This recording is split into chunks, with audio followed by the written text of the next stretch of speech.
2019년 12번이죠. 규정에 따라 사례를 판단한 것을 옳은 것만을 보기에서 있는 대로 고른 것은 규정이라고 되어 있기 때문에 여러분들은 이 법률형 문제 중에서도 규정과 관련된 법규정형 문제라는 것을 쉽게 알 수 있습니다. 규정 1 한번 보겠습니다. 회사가 새로이 발행하는 주식의 취득을 50인 이상의 투자자에게 권유하기 위해서는 사전에 신고서를 금융감독청에 제출하여야 한다. 자, 그러면은 발행하는 주식의 취득을 50인 이상의 투자자에게 권유하기 위해서는, 그러니까 발행하는 주식의 취득을, 이게 뭐와 관련된 얘기죠. 그렇기 때문에 여기 부분에 주식의 취득을 권유할 때에는 어떻게 된다는 거죠? 제출해야 한다. 이렇게 요건과 효과 부분에 그 물결 분위와 밑줄을 치시면 되고요. 그 다음에는 위 1에서 50인을 산정함에 있어 투자자에게 주식의 취득을 권유하는 날로부터 그 이전 6개월 이내에 50인 미만에게 주식 취득을 권유한 적이 있다면 이를 합산한다. 이렇게 되어 있습니다. 자, 이거 같은 경우에 합산한다 부분에 밑줄을 그어도 되는데, 사실 잘 생각해 보시면은 규정 2는 언제 여러분들이 판단하셔야 할 문제입니까? 근데 이거는 결국은 제출해야 하냐 아니냐, 즉 규정 1의 법률 효과를 판단함에 있어서 그 50인이라는 요건, 50인이 어떻게 세지는 것인지를 판단하시는 거잖아요. 그쵸? 그렇기 때문에 규정 2를 고민하시는 거는 항상 규정 1에 대한 고민이 있을 때로 한정됩니다. 그래서 여러분들은 이걸 어떤 식으로 정리하시면 유리하냐면, 이 규정 1을 A라고 하시고 규정 2를 A1이라고 해두시는 것입니다. 그렇게 되면은 결국은 법률 효과는 신고서를 제출해야 하느냐 이 부분에 한정되는 것이고, 이 합산하냐 아니냐 이런 문제는 결국은 이 A 효과를 판단함에 있어서 50인 이상을 어떻게 세느냐 이런 문제와 관련되어 있겠죠. 그렇게 표시해 두시면은 결국은 1하고 2의 구조적인 부분들이 보인다는 점에서 남들보다 훨씬 시간을 절약하실 수 있을 겁니다. 자, 규정 3 볼게요.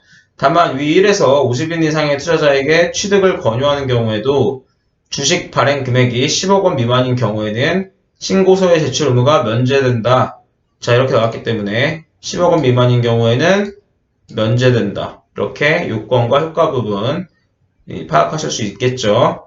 자, 4 부분 보시면 위 3에서 10억 원을 산정함에 있어 투자자에게 주식의 취득을 권유하는 날로부터 그 이전 1년 이내에 신고서를 제출하지 아니하고 발행한 주식 금액을 합산한다. 자, 여기서 합산하는 것도 결국 뭡니까? 10억 원을 초과하느냐 미만이냐 요거 판단할 때 4 규정이 사용될 것이죠. 그렇기 때문에 마찬가지로 여기서도 B와 B1이라고 이제 써두는 것입니다. 자, 여기 사례 나오는데 회차 1, 2, 3 나오고 발행금액 투자자 수 나오네요. 그냥 빠르게 보고 넘어가고요. 자, 기억 1회차에는 신고서를 제출하지 않아도 된다. 자, 제출할 의무가 있는지에 대한을 묻고 있는 것이죠. 자, 그러면 일단은 1회차 부분을 보시면은 어떻게 됩니까? 1회차는 일단은 50명이 넘냐 아니냐 봐야겠죠. 자, 50명이 넘죠. 그래서 일단은 A에 포섭된다고 보실 수 있고, 그런데 어떤가요? B 부분에서 면제되는지까지 함께 검토하셔야 되잖아요. B 부분 보시면은 10억 원 미만이면은 면제된다라고 되어 있는데 7억 원이기 때문에 면제되죠. 면제된다고 하기 때문에 제출하지 않아도 된다라고 판단할 만한 그러할 근거가 있다. 이렇게 판단하시면 되겠습니다. 자, 니은 2회차에는 신고서를 제출해야 한다. 자, 2회차 보실 때는 일단은 뭘 봐야 되죠? A에 포섭하느냐 아니냐 먼저 봐야겠죠. 그러면 A 50인 이상 이렇게 나오는데 일단은 봤을 때는 어때요? B는 2회차는 40명이기 때문에 50명이 되지 않습니다. 그 다음에 어떻게 되죠? 그 다음에 A1을 검토해 보셔야겠죠.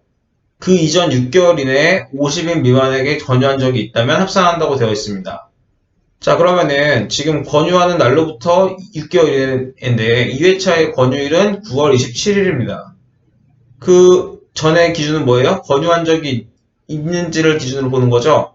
3월 3일이기 때문에 6개월 이내가 아니죠. 6개월 넘어서죠. 그렇기 때문에 6개월 이내에 권유한 것까지 합산하더라도 50인 미만이 되고, 따라서 A에 포섭되지가 않습니다.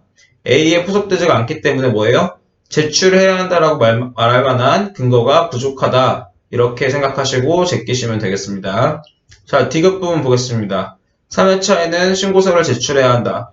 마찬가지로 3회차인 상황이 A에 포섭되는지를 보셔야 하는데 A 보시면 50인 이상이죠.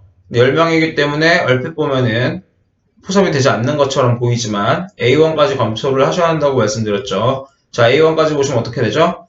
여기는 3월 20일, 여기는 9월 27일이니까 6개월 이내고 50인 합산한다고 그랬죠? 10명이랑 40명 합산하기 때문에 50명이 돼서 50인 이상 부분을 충족시키게 됩니다. 따라서 A에 포섭돼서 기본적으로 제출해야 한다는 효과가 발생할 상황이기 때문에 예외인 면제사유에 해당하는지를 검토하셔야겠죠. 자, 그러면은 면제사유 어떻게 보죠? 10억 원 미만이냐 아니냐 그걸 기준으로 보는데 3회차한 부분은 8억 원이라고 해서 10억 원 미만에 해당하는 것처럼 보이나 B1 함께 검토해야 된다고 말씀드렸죠. B1까지 보시면 어떻게 됩니까?